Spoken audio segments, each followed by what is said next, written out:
Microchip, RFID, radio frequency identification. అది ఇంచుమించు బియ్యం గింజ ఎలా ఉందో అంత ఉంటుంది. హల్లెలూయా. అది ఎక్కడ వేస్తారంటే కుడి చేతి మీద కానీ ఆ నొస్టి మీద కానీ వేస్తారు. ఇది వేయించుకున్న వారికి ఈ లోకంలో అన్ని ఫ్రీ.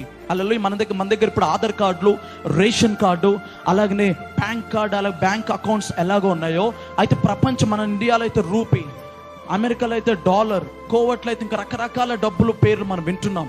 కానీ ఈ యొక్క అంతదిన ఆల్రెడీ అమెరికా వాళ్ళు బిల్ పాస్ చేశారు. ఏంటంటే ఈ బిల్ 666 ముద్ర, ఇంచుమించు కొన్ని కోట్ల కొలది ఆ చిప్లు అనేది రిలీజ్ అయిపోయాయి.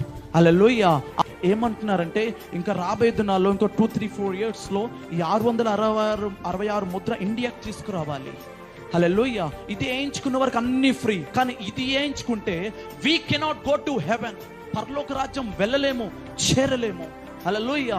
చూడండి, ఈ యొక్క అంత దినాల్లో, ఇలాంటి భయంకరమైన దినాల్లో, కడవరి దినాల్లో ఇలాంటి వస్తున్నాయి. కానీ ఈ యొక్క 666 ముద్ర ఉంటేనే నువ్వు స్థలాలు అమ్మొచ్చు, స్థలాలు కొనొచ్చు, ఏదైనా ఒకటి కొనొచ్చు, ఒకటి అమ్మొచ్చు. కానీ దేవుని వాక్యం చెప్తుంది, ఇది వేయించుకున్న వారు పరలోక రాజ్యము చేరలేరు. హల్లెలూయా. ఇలాంటి అంత దినాల్లో, కడవరి దినాల్లో ఉన్న మనము హల్లెలూయా దేవుని రాకడకు ఎత్తబడేవారిగా ఉండాలి. హల్లెలూయా.